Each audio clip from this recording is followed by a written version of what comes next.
todos os que estão aqui agora, nossas irmãs, nossos irmãos, essa irmandade que nos faz de uma estrada mais leve, que nos faz um caminho com tantas coisas a partilhar e a nos conectar com esse Deus que nos protege, que nos guia.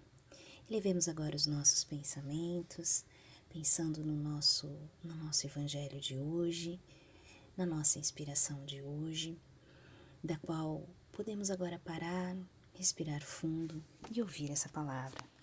Do capítulo 4, ninguém pode ver o reino de Deus se não nascer de novo.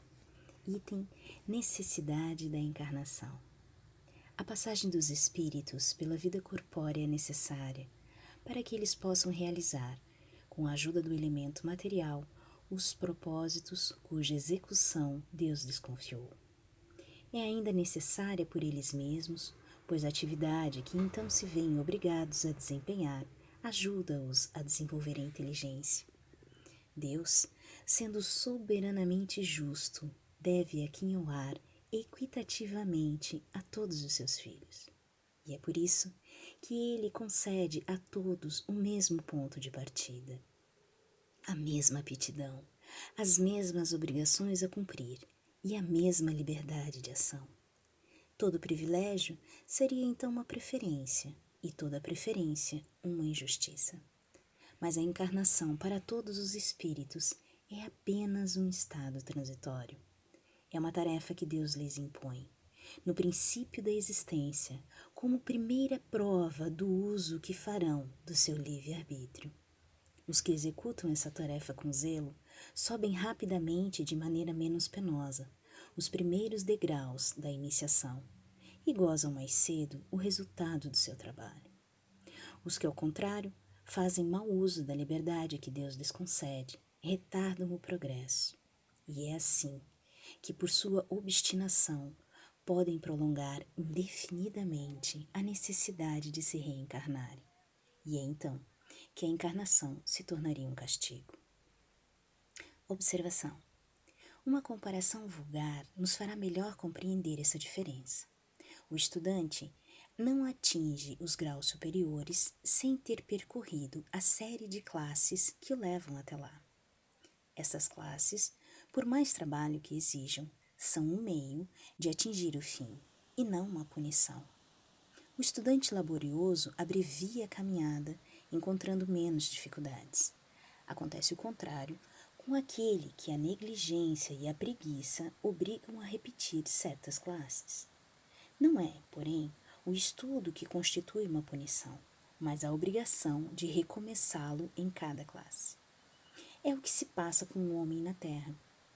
Para o espírito do selvagem, que está no começo da vida espiritual, a encarnação é um meio de desenvolver a inteligência. Mas para o homem esclarecido, em que o senso moral está largamente desenvolvido, é que se vê obrigado a repetir etapas de uma vida corporal cheia de angústias, enquanto já poderia ter atingido o fim. É um castigo, pela necessidade em que se acha de prolongar sua permanência nos mundos inferiores e felizes.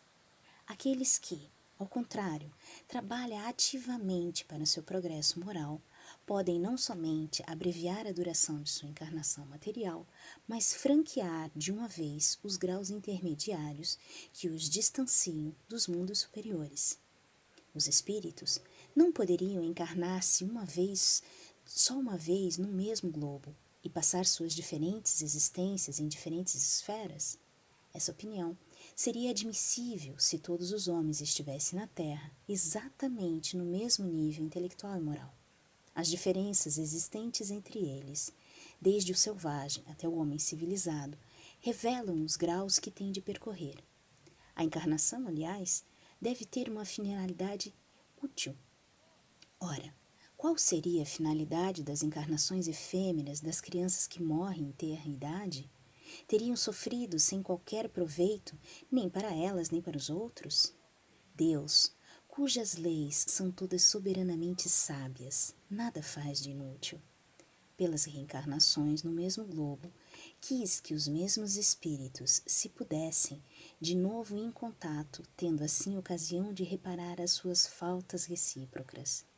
e, tendo em conta as suas relações anteriores, quis ainda fundar uma base espiritual, os laços de família, apoiando numa lei natural os princípios de solidariedade, fraternidade e igualdade. E assim, encerramos a leitura do Evangelho de hoje, agradecendo a presença, a espiritualidade e a todos os conselhos que nos seguem e que possamos fazer a partilha. Assim seja.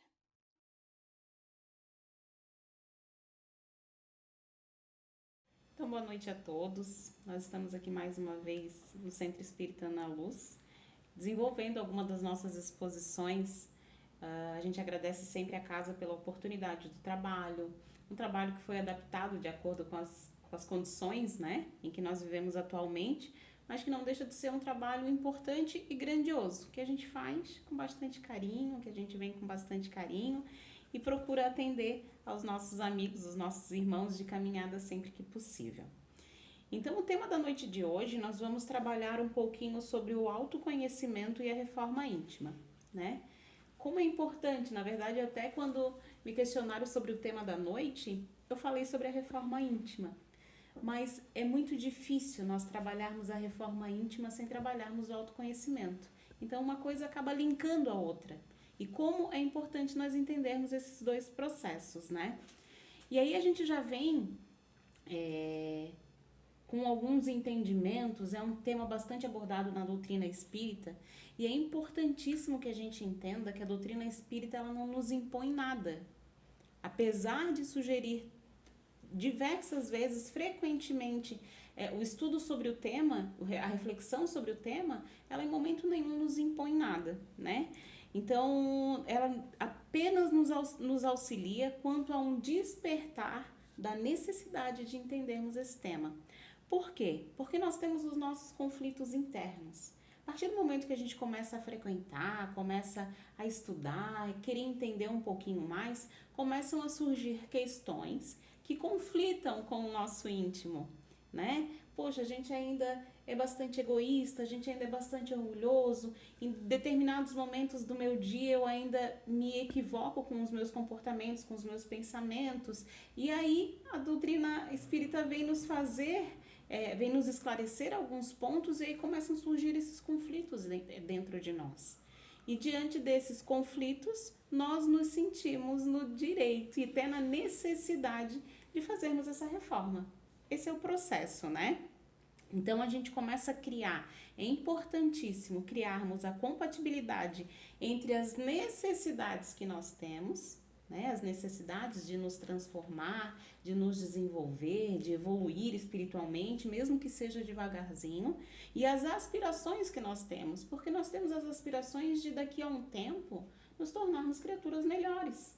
Então, essas aspirações e essas necessidades, quando elas estão compatíveis, nos fazem transformar os nossos sentimentos e os nossos pensamentos. Então, novamente, a doutrina nos mostra a necessidade desse trabalho de transformação, sem que seja um trabalho obrigatório. Então, ela não nos impõe, ela apenas nos sugere. E aí a gente vai refletindo, vai repensando, vai se transformando gradativamente e vamos trazendo esses ensinamentos e essas pequenas mudanças para o nosso cotidiano.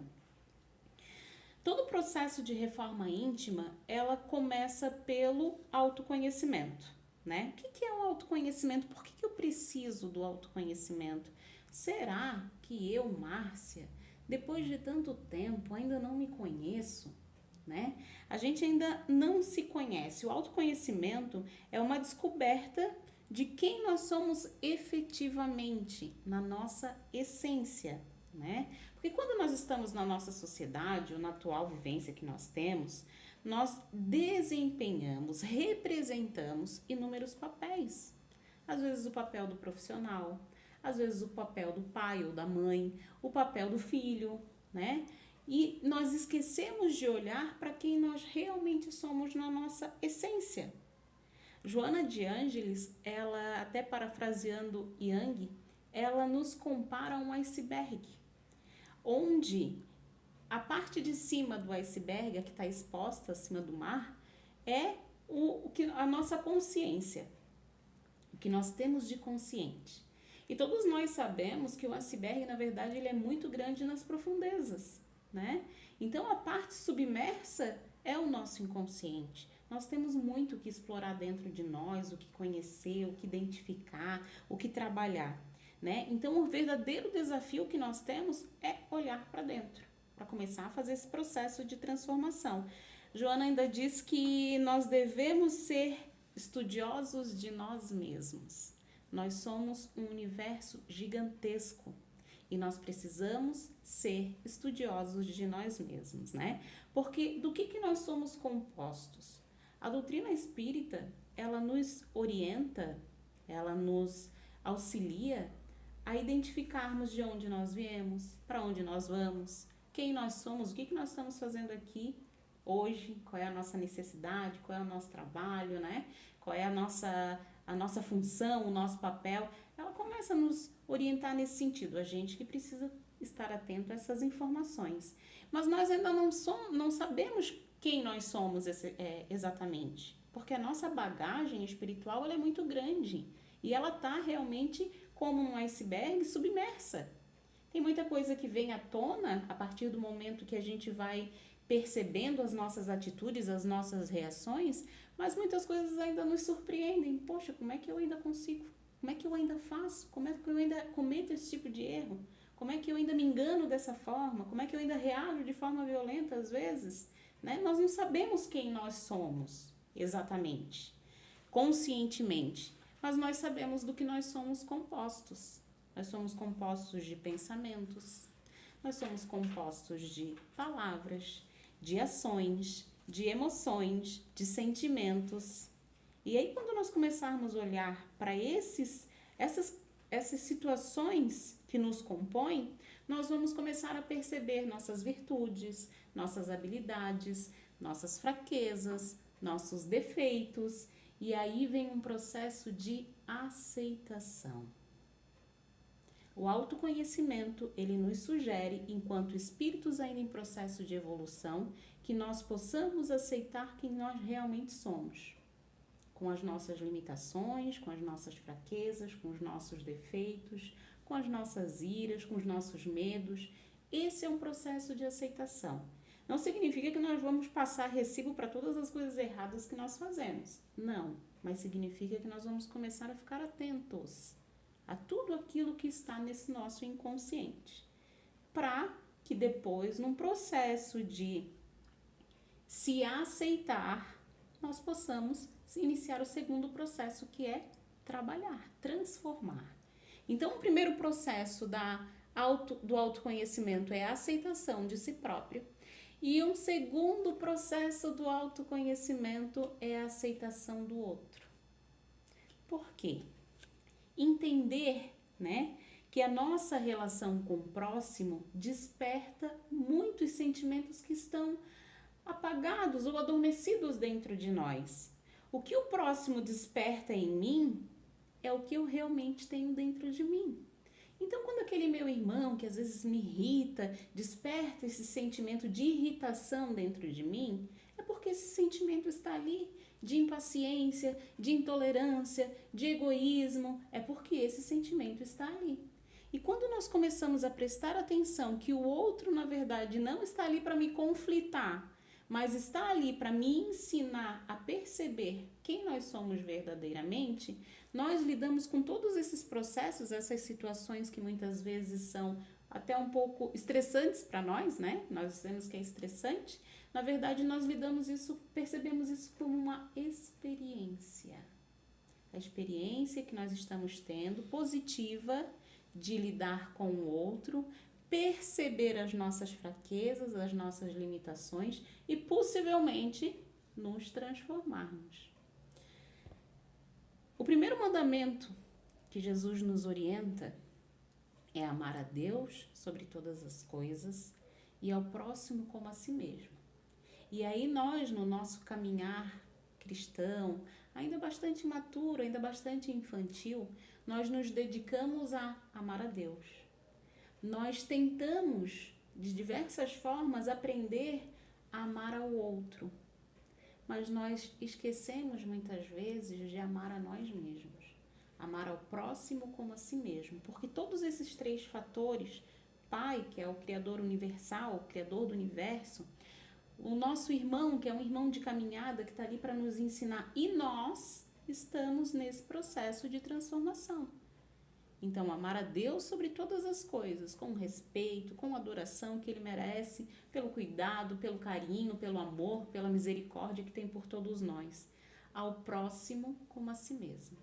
Então, quando nós aprendermos a amar ao próximo e quando nós aprendermos a amar a nós mesmos, quando muitas vezes nós não conseguimos nem entender ainda o significado do amor, nós vamos conseguir aceitar todas essas fraquezas que ainda existem dentro de nós. Mas aceitar é o suficiente? A humanidade, ela sempre viveu no meio de dicotomias, né? O certo e o errado, o bem e o mal, e nós sempre analisamos isso de forma muito extrema. Só que nem sempre isso é importante, isso é tão positivo para todos nós. Porque quando nós trabalhamos de forma muito extrema, nós nos cobramos demais. O correto seria nós entendermos que nesse processo de evolução espiritual, nós precisamos nos harmonizar com esses conceitos de bem e mal, de certo e errado, de claro e escuro. Dessa forma. Porque nós ainda estamos passando por inúmeras vivências que estão nos ensinando. Às vezes aquilo que é certo para a Márcia pode não ser certo para o meu outro irmão. E nem por isso a Márcia está errada ou o outro irmão está certo. Então, na verdade, nós precisamos entender que essa bagagem que nós trazemos dentro de nós, ela é uma bagagem gigantesca que nos auxilia no nosso processo de evolução. Isso é muito importante, esse entendimento, esse amadurecimento. E aí, como um segundo momento, nós precisamos falar sobre a reforma íntima. Primeiro, um processo de aceitação de todas as nossas fraquezas, um processo de autoconhecimento, nós para com o outro, entendendo que o outro também está no processo de caminhada, de evolução, de crescimento, cada um no seu momento, né? Com seu preparo espiritual. Então, primeiro nós passamos por esse processo de autoconhecimento. A gente só trata aquilo que nós identificamos. É como um tratamento médico. Primeiro a gente vai ao médico, a gente tenta entender os sintomas, a gente tem um diagnóstico e depois vem o tratamento. Nós só tratamos aquilo que nós diagnosticamos. Então, se eu percebo uma tristeza profunda dentro de mim, é hora de tratar essa tristeza. Se eu percebo essa mágoa dentro de mim, o rancor, o ódio, seja quais sentimentos forem, é hora de fazer esse tratamento. Mas se eu não percebo, se eu não estou atento àquilo que eu estou sentindo, esse sentimento pode se transformar em algo muito gigantesco. E aí a gente não trata e o tempo vai passando. Na questão 919 de O Livro dos Espíritos, Kardec pergunta à espiritualidade: qual o meio prático mais eficaz que tem o homem de se melhorar nessa vida e resistir à influência do mal? Então a gente percebe que nesse momento Kardec não quer saber da teoria. Qual o meio prático? Nesse momento, que é ali na terceira parte do Livro dos Espíritos, onde ele está estudando sobre as questões morais, né? Ele quer uma forma prática. Como vencer isso da prática, né? E aí a espiritualidade, muito sábia sempre, vem trazer aquela mensagem daquele sábio da antiguidade que diz: conhece-te a ti mesmo. Porque a partir do momento que a gente se conhece, a gente começa a se transformar. Então, a gente precisa ter um processo de autoconhecimento e, em paralelo, um processo de estudo. Porque se nós começamos a entender algumas situações, alguns conceitos, como orgulho, vaidade, intolerância, impaciência, se nós começamos a entender, identificar onde é que esses sentimentos estão dentro de nós começamos a querer nos transformar, porque os conflitos vão surgir nos momentos das nossas atitudes intempestivas, das nossas reações mais violentas. Nós vamos querer o que? Poxa, eu não quero mais me comportar dessa forma. partir do momento que a gente estuda, a gente quer se melhorar, né? Então, aí vem logo em seguida, na questão 919A, também do Livro dos Espíritos, a mensagem do Santo Agostinho, onde ele nos orienta a uma prática que ele fazia de todos os dias, ao final do dia, quando se deitar, ele repassava mentalmente todas as suas atividades diárias. E ele parava para pensar e refletir se em algum momento daquele dia ele poderia ter sido uma pessoa melhor, ele poderia ter ajudado alguém, ele poderia ter evitado um conflito, ele poderia ter reagido de uma forma diferente. Então, repassar pelas nossas atitudes faz nos conhecer e faz nós termos um pouquinho de cuidado no dia seguinte. Porque muitos acontecimentos da nossa vida são rotineiros. Nós estamos meio que trabalhando num processo mecânico. E aí, se nós não pararmos para pensar, às vezes nós reagimos e depois nós nos arrependemos. E no segundo dia nós reagimos e nós, poxa, por que no terceiro dia, se eu parar para pensar um pouquinho, a minha reação não pode ser diferente? Esse é um processo que precisa se tornar um hábito. Nós precisamos aprender a construir, até para lidar com as diversas situações da nossa vida, a nossa casa mental. A casa mental é onde nós realmente estamos. Estejamos nós encarnados ou não, estejamos nós no nosso ambiente de trabalho, no nosso ambiente familiar, na comunidade, a nossa casa mental é o que realmente nós somos, né? E aí nós precisamos trabalhar essa casa mental como de uma forma higienizada. Como é que eu trabalho a minha casa mental? Cuidando dos meus pensamentos, me conectando através das orações, trabalhando para que realmente eu tenha calma e serenidade para lidar com as questões externas e internas, né?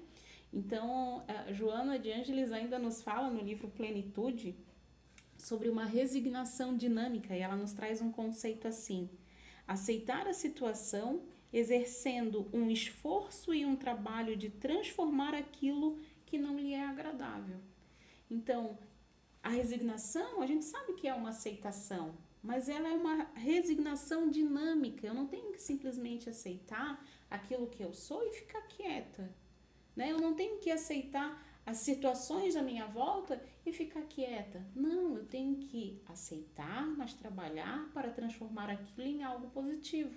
Seja para mim, seja para o outro, seja para uma comunidade, seja para um ambiente familiar, seja no ambiente de trabalho. Isso é resignação dinâmica, é tentar sempre de forma positiva transformar aquela situação que momentaneamente me desagrada. Então nós precisamos ter esse cuidado, né? E André Luiz, ainda no livro Mundo Maior, ele compara a nossa casa mental a uma edificação de 3 pavimentos, onde o subsolo é o nosso passado, o nosso inconsciente que está lá guardadinho, né? É toda a bagagem que nós temos das nossas vivências. Todas as nossas vivências, todas as nossas experiências, tudo aquilo que nós carregamos individualmente dentro de nós, nos torna criaturas únicas. Então, o subsolo dessa casa é isso, toda essa bagagem que nós temos lá dentro, né? E essa individualidade do ser. A Márcia é assim agora, decorrente de todas as experiências que ela teve no passado. O térreo seria o presente, né? Aquilo que nós estamos vivenciando agora, aquilo que eu consigo ainda perceber neste momento, meus diversos papéis na minha vida hoje, né? A nossa atual experiência, as nossas percepções. E o terceiro andar, o terceiro pavimento, seria o futuro, as nossas aspirações, né? Seria o supraconsciente, aquilo que nós queremos transformar ou mesmo reformar. Então, eu pego toda aquela questão do nosso subsolo que está lá guardadinha, que de vez em quando vem me relembrando algumas questões, trazendo à tona, né? Todas as situações do meu térreo e eu projeto ele para o meu terceiro pavimento. Poxa, quando eu chegar no meu terceiro pavimento, que a gente não sabe quando é que vai ser, eu já não quero, eu quero estar diferente. mas eu preciso começar a transformar agora. Eu preciso passar por esse processo de autoconhecimento, de autoaceitação, de respeito por mim mesmo, porque quando eu estiver no meu terceiro pavimento, as minhas percepções e os meus sentimentos eu gostaria que fossem outros, né? Então, esse processo de reforma de uma casa é semelhante ao nosso processo de reforma íntima. Quando a gente está dentro de uma casa, nessa questão ali da casa mental, toda a manutenção dessa casa é a manutenção que nós temos com os nossos pensamentos. Que tipo de pensamentos, que tipo de atitudes que nós queremos para hoje. Já a reforma é quando nós realmente queremos fazer a transformação efetiva. Quando a gente detecta, por exemplo, dentro de uma casa, que naquele momento ela precisa de uma reforma no telhado porque está me gerando goteiras, lá vai ser o primeiro processo, o primeiro lugar onde eu vou fazer a reforma, aonde eu identifiquei algo que me causa transtorno, que me causa preocupação, que me causa problemas. O mesmo acontece comigo. Quando eu percebo que a minha maior mazela às vezes é o egoísmo, eu preciso começar a praticar talvez a caridade, a entender o que eu sinto, por que às vezes eu sou tão apegada. E aí a gente vai fazendo essa transformação. É um processo simples? Não. É um processo gradativo, respeitando e aceitando novamente. A palavra aceitação, ela precisa estar muito forte dentro de nós, respeitando e aceitando as nossas limitações. É isso que nós precisamos fazer, né? Então, a reforma em si, ela requer planejamento, ela requer paciência, ela requer um hábito contínuo, mas nós ainda vamos tropeçar e aí nós levantamos de novo, respeitando novamente as nossas limitações e transformando-nos. E aí, Kardec vem nos trazer no Evangelho segundo o Espiritismo o conceito de virtude. Às vezes a Márcia ainda tem prazer em fazer algo que ela sabe que não é bom para ela. Nós ainda somos bastante imaturos nesse sentido.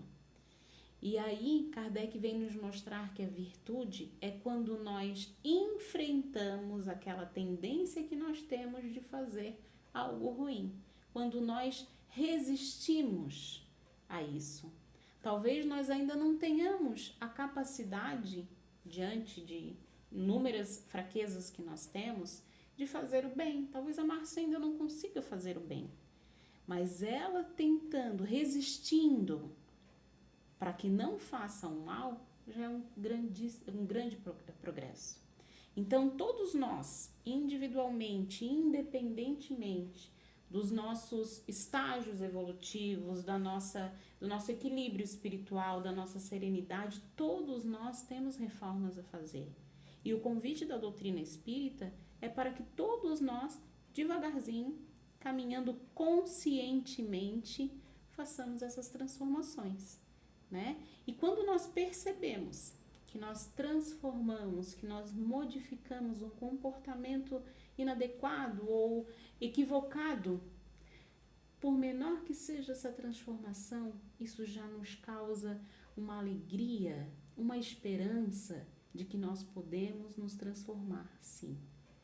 O grande momento nos pede para dar o primeiro passo. Identificar, se conhecer, se aceitar e devagarzinho começar a fazer esse processo de transformação. Raul Teixeira, numa das suas palestras, eu acredito que falando sobre o perdão, ele fala sobre a forma como nós reagimos normalmente quando nós estamos irados, né? Alguns de nós ainda reagem de forma violenta fisicamente, bate, agride, quebra. Outros já passaram por esse processo de transformação violenta física, mas verbalizam ainda, através de uma fala grosseira, através de xingamentos, através da ira com as palavras, né? As palavras agressivas. E aí nós vamos vencendo. Talvez a gente já não reaja fisicamente de forma violenta. Talvez nós já tenhamos passado por essa questão de reagir violentamente, fisicamente, mas nós ainda temos que vencer a fala agressiva, a fala entristecida, a fala doente que fere as pessoas, né? Quando nós vencermos as nossas reações físicas violentas e as nossas falas ainda intempestivas, nós precisamos vencer ainda o nosso pensamento. Então a gente não vai conseguir mudar a nossa ira direto no pensamento. Não existe isso. É como eu falar assim, eu sou uma pessoa extremamente irritada e de repente falar, a partir de amanhã eu não serei mais irritada. Não existe. É muito acima, é muito mais forte do que nós. Por isso que nós precisamos ter o planejamento. Por isso que esse planejamento acontece depois do autoconhecimento. Com disciplina, criando hábitos, né? Então, esse é o processo que nós precisamos fazer. No momento do perdão, quando a gente consegue perdoar ou reagir até de forma violenta, a gente passa para um segundo passo. Eu não reajo mais de forma violenta, mas eu ainda tenho a violência na minha fala. E num terceiro passo, eu não tenho mais a reação violenta na minha fala. Eu me calo, mas o meu pensamento ainda é muito ruim em relação a determinada pessoa, a determinada situação que se abre para mim. Então, são coisas que nós vamos vencendo. Um dia, com a graça de Deus, né, nós vamos conseguir vencer as nossas reações, as nossas palavras e os nossos pensamentos. Muitos irmãos iluminados, espíritos puros, já vêm nos trazendo mensagens como essa, de que conseguiram vencer e que hoje têm sentimentos de amor puro por toda a humanidade. E um dia nós chegaremos lá, se nós tivermos a determinação de a cada dia fazer um pouquinho, nos melhorar um pouquinho, passando por esse processo de autoconhecimento e de reforma íntima. Para finalizar, existe uma mensagem de Maria Dolores falando sobre a conquista da paz. A paz é aquilo que todos nós procuramos dentro dos nossos corações. Independente das nossas aspirações, sejam desequilíbrios mentais, sejam situações físicas, sejam situações familiares, nós queremos ter paz para poder nos desenvolver, para podermos conquistar, para podermos nos doar. Então, essa é uma conquista que precisa ser maravilhosa dentro de nós. E problemas, todos nós temos. Devagarzinho, nós vamos vencendo e conquistando um pouquinho de cada vez dessa paz. É uma mensagem de Maria Dolores, psicografia de Chico Xavier, e diz assim: não creias, alma querida, que seja a prova que atravessas a chaga maior da vida, marcando o suplício atroz. Enquanto expões o que dizes, há corações pela estrada, tão tristes, tão infelizes, que a dor lhes consome a voz. Esse carrega desgosto, regado de pranto oculto.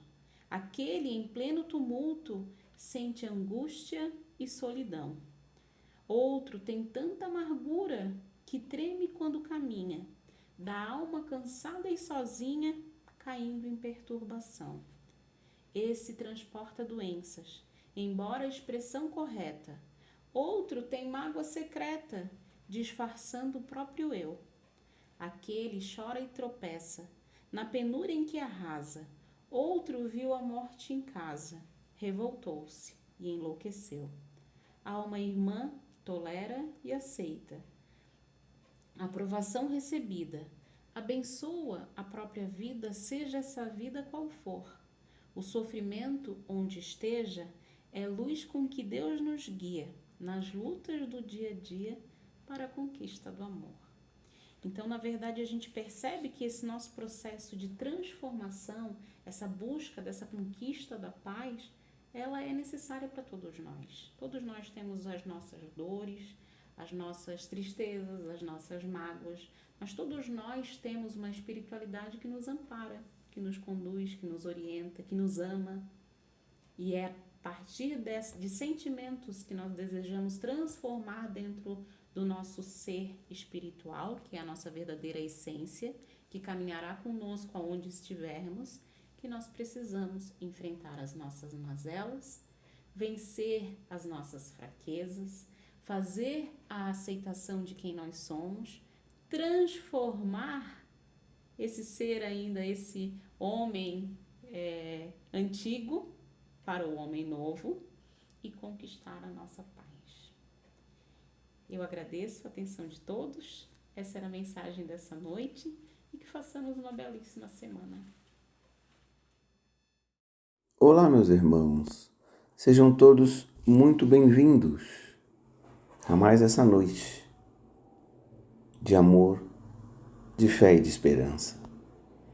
Se um dia te encontrares em situações tão difíceis que a vida te pareça um cárcere sem portas, ora em silêncio e confia em Deus, meus irmãos, esperando pela providência divina, porque Deus tem estradas onde o mundo não tem caminhos. É por isto que a tempestade pode rugir à noite, mas não existem forças na terra que impeçam cada dia a chegada de um novo amanhecer. E diante dessa fé de um novo amanhecer, que vocês entendam que nada é para sempre, meus irmãos. Nem a dor, nem o sorriso, nem a lágrima, nem a tristeza. Nada é para sempre. Tudo é como o sol, que amanhece, mas logo se vai. Mas no outro dia, ele está ali, novamente. Então, entendam que o que vocês estão passando, as dificuldades, as dores, a doença de hoje, não terão amanhã. Então tenham essa fé, porque quem confia em Deus, tudo pode, tudo consegue, tudo alcança. Pai nosso que estás nos céus, santificado seja o teu santo e sagrado nome. Venha a nós, Pai, o teu reino. Seja feita, Senhor, a tua vontade, assim na terra como nos céus. O pão nosso de cada dia nos dai hoje. Perdoa, Senhor, as nossas dívidas, assim como nós perdoamos aos nossos devedores. E não nos deixeis, Pai, cairmos em tentações. Livra-nos, Senhor, de todos os males, pois teu é o reino, o poder e a glória, Senhor, para sempre. Que vocês tenham uma noite abençoada, meus irmãos, vocês e seus familiares. Que assim seja.